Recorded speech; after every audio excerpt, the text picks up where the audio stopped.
کریم علیہ السلام نے ارشاد فرمایا کہ سب سے زیادہ میں حق رکھتا ہوں کہ جو غیر مسلم ہماری رعایا بن کے رہتے ہیں، میں ان کے جان کی، ان کے مال کی، ان کی عزت کی، ان کی آبرو کی حفاظت کروں۔ لہٰذا جس مسلمان نے قتل کیا ہے غیر مسلم کو، اس کے بدلے میں اس مسلمان کو قتل فرمایا۔ جیسے مسلمان مقتول ہو، قاتل مسلمان ہو، اسی طرح اگر مسلمان مقتول ہوا ہے تو قاتل کو قتل کر دیا جاتا ہے۔ اگر غیر مسلم کو قتل کر دیا جائے ہماری رعایا کے اندر، میں حکم دیتا ہوں اسے بھی قتل کر دیا جائے۔ اس کے بعد آقا کریم علیہ السلام کی بارگاہ میں نجران کے عیسائی حاضر ہوئے اور آقا کریم علیہ السلام نے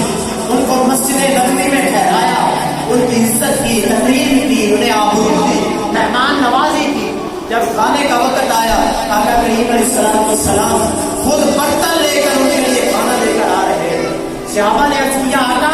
آپ ہمیں حکم عطا فرمائے، ہم ان کی مہمان نوازی کرتے ہیں، لیکن آقا کریم علیہ السلام نے فرمایا نہیں، حبشہ کے اندر میرے صحابہ عیسائیوں کے پاس گئے تھے، وفد بن کر ان کے بادشاہ نے ان کی عزت کی تھی، ان کی تقریم کی تھی، آج میں ان کی مہمان نوازی کر کے اس کا بدلہ چکا ہوں۔ فرمایا میں خود نجران کے عیسائیوں کی مہمان نوازی کرتا ہوں۔ اس کے بعد آقا کریم علیہ السلام کے صحابہ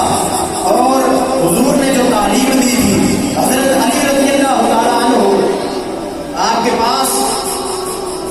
ایک کیس آیا کہ ایک مسلمان نے ایک غیر مسلم کو قتل کر دیا، ناحق قتل کر دیا، وہ رعایا بن کے رہتا۔ حضرت علی کے پاس جب یہ کیس آیا، حضرت علی نے مقتول کے لواحقین کو بلوایا اور فرمایا کہ جو قاتل ہے اس کو بھی پیش کیا جائے۔ جب مقدمہ سنا حضرت علی نے یہ فیصلہ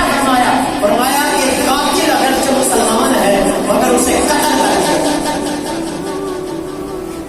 اس نے ایک غیر مسلم کو قتل کیا، اس کے بدلے میں قاتل کو بھی قتل کر دیا ہے اگرچہ مسلمان۔ لیکن کچھ وقت کے بعد پتا چلا کہ جو مقتول غیر مسلم کے لواحقین تھے انہوں نے دیت لینے کا مطالبہ کر دیا۔ حضرت علی نے پھر بلوایا، فرمایا کہ ہو سکتا ہے تمہیں مسلمان لوگوں نے ڈرایا ہو، دھمکایا ہو، تم نے ڈر کر یہ فیصلہ کیا ہو کہ ہم دیت لے کر معاف کر دیتے ہیں۔ انہوں نے عرض کیا نہیں، ہم نے یہ سوچا ہے کہ اگر مسلمان کو بھی قتل کر دیا جائے ہمارا مقتول تو واپس نہیں آئے گا، البتہ دیت لے کر جو مقتول کے لواحقین ہے ان کی کچھ مدد ہو جائے گی۔ حضرت علی نے فرمایا کہ یہ تمہاری اپنی مرضی ہے، مگر ہمارے ہاں قاعدہ اور قانون یہ ہی ہے قاتل کو بھی قتل کر دیا۔ اور امام اعظم ابو حنیفہ فرماتے ہیں کہ ریاست اسلامیہ میں یہ قانون ہے کہ اگر رعایا بن کر کوئی ہے مسلم رہتا ہے اس کے بھی اتنے ہی حقوق ہیں اور اس کی بھی اتنی ہی دیت ہے جتنی ایک مسلمان ہے۔ سیدنا فاروق اعظم رضی اللہ تعالیٰ عنہ آپ کے دور میں آپ نے بھی ایک معاہدہ فرمایا نجران، فارس اور مدائن کے عیسائیوں کے ساتھ، اور اس معاہدے میں یہ چیز ذکر فرمائی کہ تمہارے جو پادری ہیں ان کو بھی تبدیل نہیں کیا جائے گا، پادریوں کو بھی تبدیل نہیں کیا جائے گا،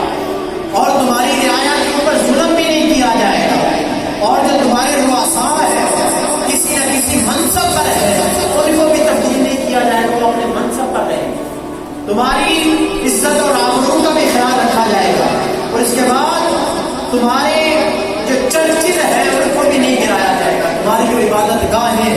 ان کی بھی تعظیم کی جائے گی۔ اور حضرت سیدنا عمر بن عبد العزیز مسلمانوں کے خلیفہ گزرے، آپ کے دور میں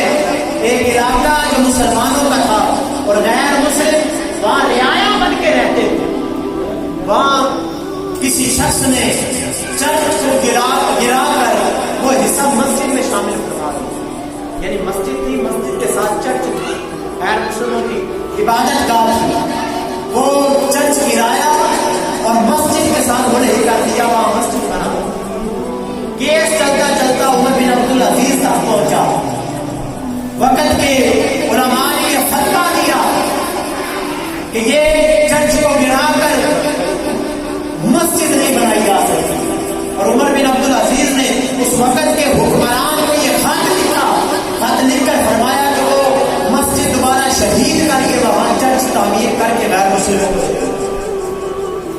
اسلام